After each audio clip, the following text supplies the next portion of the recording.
Greetings, everyone. Sanbonani, Dumelang.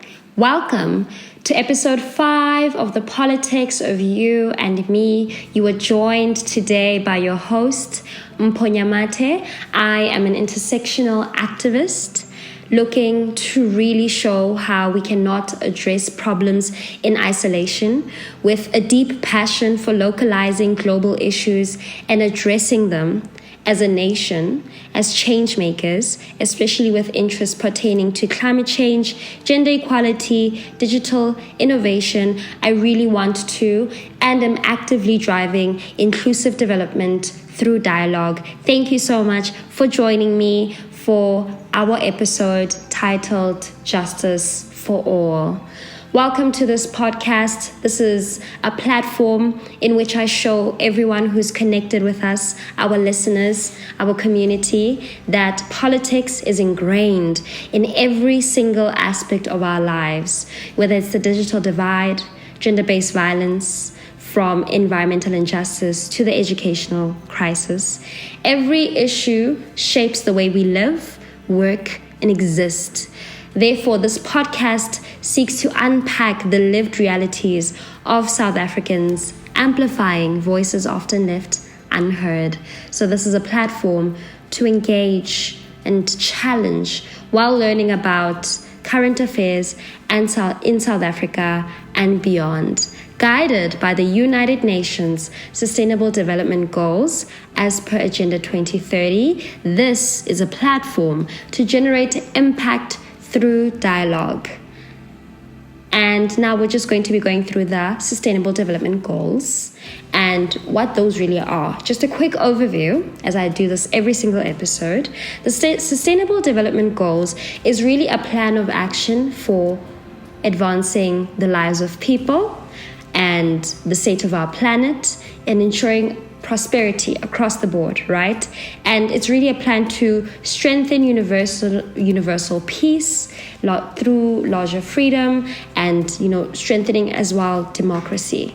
And this is also a platform to really collaborate between stakeholders to ensure that the livelihoods of everyone around the world is really enriched, right? And through different local initiatives, but also global initiatives, we really take bold and transformative steps to ensuring that we are on a path for sustainability, but also a path for systemic change. And we have 17 Sustainable Development Goals as well as 169 targets. And in this episode, as well as the previous episode, we focused and are still focusing on SDG 5, which is on gender equality. With that, some of the key goals here is to end child marriages. Now, according to girlsnotbrides.org, 12 million girls marry before the age of 18 every year. And according to the United Nations, at this rate, it's going to take 300 years to achieve this. Because as it stands, 1 in 5 girls marry before the age of 18 every year, right? Another goal of SDG 5 is to ensure that we close the gaps in legal protection and remove discriminatory laws. And according to the UN, it will take 286 years to achieve this at the rate at which we are moving. That is why it is important now more than ever to stand up for marginalized groups, to stand up for vulnerable individuals, girls, women, children, adolescents, young boys, queer individuals who are experiencing all forms of sexual violence, all forms of harassment that are actively impacting their livelihoods and their well-being. With that, I want us to just quickly recap on the last episode. Now, in the second part of this podcast, we're recapping on the last episode titled Justice for Cwecwe. Now, this is a tragic case of a 7-year-old child from Matatiele who was allegedly raped while under the care of Bergview College. And it is deeply concerning, right? That despite medical confirmation of the assault, no arrests have been made. And it's a common misconception that this is a recent case, but actually this case is from October 2024, and the parents have now decided to publicize it, seeing that there has not been a lot of action lately, right? And with that, it has sparked nationwide protests. We had students protesting at the University of Johannesburg. We had people protesting in Cape Town, in Braamfontein. We also had protests taking place at UNISA as well, right? As well as in different parts of the country as well, right?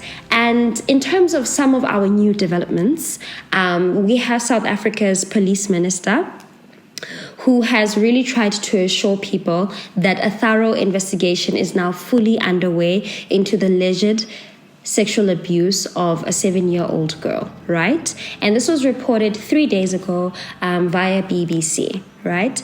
And on top of that, this has also received the attention of the Portfolio Committee on Basic Education. They convened on Friday, the 4th of April, 2025, noting that not only is the community shaken, but the safety and the welfare of children in schools is now called into a question, right? It has also brought about the attention and an open letter demanding justice from St. Teresa schools, where the young people there are saying that justice must be served. It must be swift. It is important to ensure that no child in the world ever has to endure this pain again, right? We also had some remarks from the acting principal and vice chancellor, Professor Solomon Magano from UNISA, who was really speaking about how the recent case of Cwecwe is a reminder that we must do more to end violence against women and children in our society. And with that, there was also some remarks made by the chief executive of the Nelson Mandela Children's Fund. And with that, they were talking about how unfortunate it is that young children are being sexually assaulted in the same places that are supposed to protect them and afford them quality education. So with that, I want to encourage everyone listening to keep raising your voices, keep sharing, keep speaking about how this makes you feel. Keep speaking about the changes you want to see in our society with regards to how gender-based violence is addressed. Because by raising your voices, by protesting, we really give this matter the attention it deserves. We really put ourselves out there and stand in solidarity for everyone who is struggling and for everyone who is vulnerable against gender-based violence and femicide. Now, with this episode, we're now leaching into the third part of this podcast. It's now titled Justice for All. Thank you all for joining us. And in this topic, we're going to be talking about the case of Timothy Omotoso and his co-accused. And with this case, Timothy Omotoso and his accused were fully acquitted of all 32 charges related to sexual assault, human trafficking, and racketeering, with one of the witnesses even reporting to the High Court in Gqeberha that she was raped by Omotoso during a church service, right? And this is such a huge case at the moment because this judgment came at the same time in which there were nationwide protests that were literally demanding justice for Cwecwe. And in that same vein, where people are protesting for young people, for young children to be safe in their schools, is also the same time where this case and all of the charges related to the case was acquitted, right? And that time there's so many problematic factors with this case. I mean, for example, the leading prosecutor did not know the legal definition of rape, right? And how then can we ensure that people who are ordained by our constitution, but as well as the the National Prosecuting Authority Act, right? How can we make sure that the people who are trusted by the state to carry out criminal prosecutions are in the capacity to do so if they are not even acquainted and have a legal understanding of the concepts related to the case, right? So it's really important for us to be informed of this, but also to raise our voices against this, right? But with that, I also just want to take a moment to acknowledge as well what's being done, right? We had the Minister of Constitutional Development on Friday. This is Mmamoloko Kubayi, who invoked Section 33(2)A of the National Prosecuting Authority Act. Now, this enables the minister to exercise final authority over the prosecuting authority. And in that vein, they've really asked, according to Section 179 of the Constitution, to be furnished with a report that really details the case and all of the things that, all of the proceedings of the case. And this is really important because so many factors have not been accounted for and so many things have went terribly wrong with this case, to a point where we ask ourselves, how valid is the verdict if the leading prosecutor did not even know the key tenets of the case, which is like the legal definition of rape, right? And it's also important to acknowledge another troubling factor of this case, which is that the alleged assassination of the community leader and activist, right? Pamela Mabini was shot in her home, and she played such a key role in supporting the victims of the church who were really struggling and who were actively fighting this case. And it's really important to also acknowledge that when whistleblowers, when community leaders are targeted, then this is really, a human rights issue, and also an issue that seeks to silence people who speak out against oppression, right? And with that, I also want us to really look at gender-based violence in the church, because there has been some disturbing patterns in the past, right? And this comes from a research study titled Gender-Based Violence in Some Pentecostal Churches. This is a South African study, right? And with that, it really the study acknowledges that, a lot of these church movements, they contribute to gender-based violence because they distort the theology to fit cultural norms and values, right? We even have some remarks within this research study from the chairperson of the South African chapter of the Circle of Concerned African Women Theologians. And this person asserts, Nontando Khadebe, they assert that religion plays a role in the continuation of gender-based violence, right? Because there are so many traditional teachings about women in the Bible, right? But these are often translated in such a way that leaves women feeling like they are subordinate to men, right? And this journal article also explores, the use of God talk as a means of psychological manipulation, as a means of, really putting pastoral power above the power of believers, above the power of groups who are vulnerable to sexual violence and oppression within the church, right? And this is followed by a couple of troubling cases. We had in Soshanguve, north of Pretoria, a 30-year-old preacher who was accused of raping adolescents and young men after persuading them that they were the selected ones in the church. What happened after? These young men were then enrolled in the church's ministry school to become pastors after they graduated. Now, the problem is not only have they been sexually assaulted within the church, but now they have really been socialized to continue these behaviors. They've been socialized to accept these behaviors as normal and to inflict them with that same kind of thinking, right? And with that, it's also important to realize that gender-based violence and femicide is a human rights issue.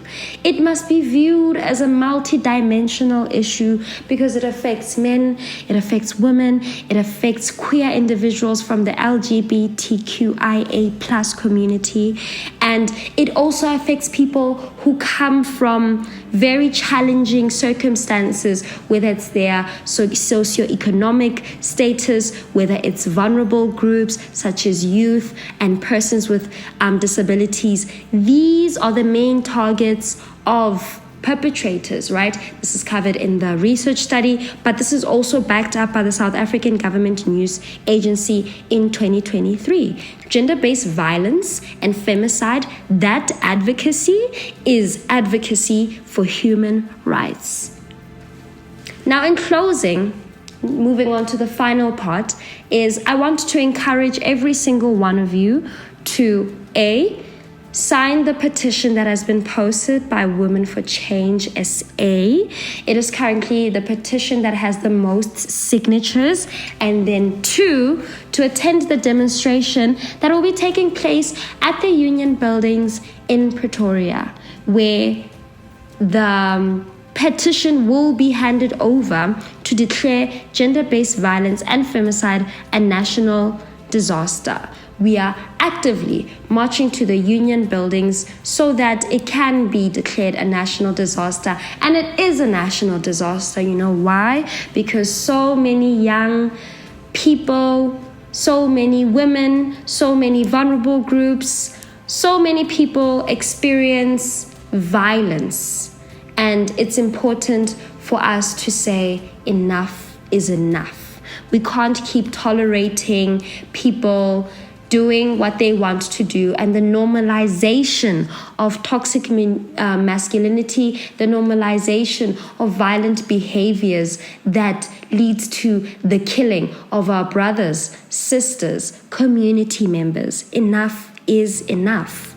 So with that, I encourage you to sign the petition. I will be making the link available at the bottom of the bio for this podcast, as well as on my social media. But also, I encourage you to show up, right? I'm going to be there, present. I have volunteered as a marshal, and in my capacity as well as the host of this podcast, I'll also be looking to interview young people and attendees, just gathering their inputs about what they think about our nation's crisis, and really trying to hear from young people what our solutions should look like and how things should change, right? And it's going to be such an impactful moment, right?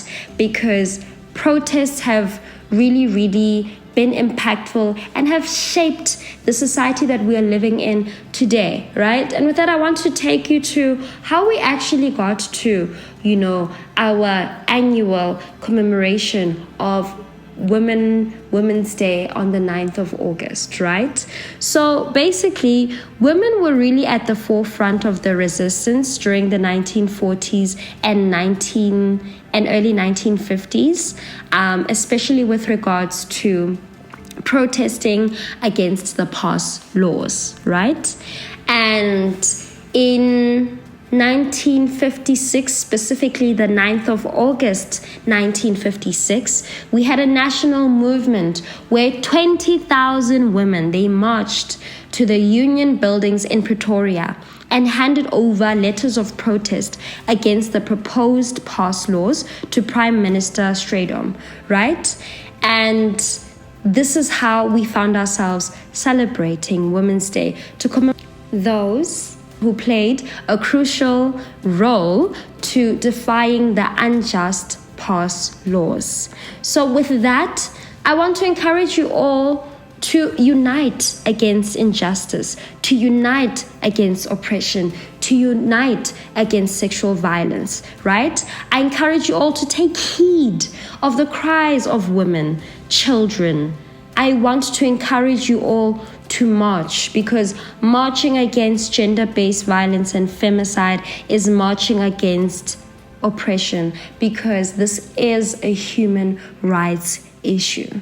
So I look forward to seeing you all on the 11th of April, 2025 at the Union Buildings in Pretoria. For more information, do follow Women for Change South Africa, Women for Change SA on Instagram. They've really organized their page to be a hub of knowledge for all of the terrible things that are happening in our country, but also how we as South Africans can mobilize against these things and how we can amplify voices often left unheard.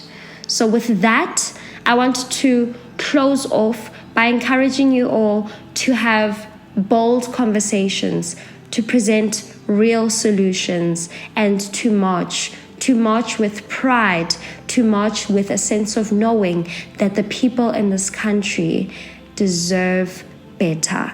Cwecwe deserves better. Women deserve better. Queer individuals deserve better. Our children deserve better. So let's stand up for better. Signing out. Thank you.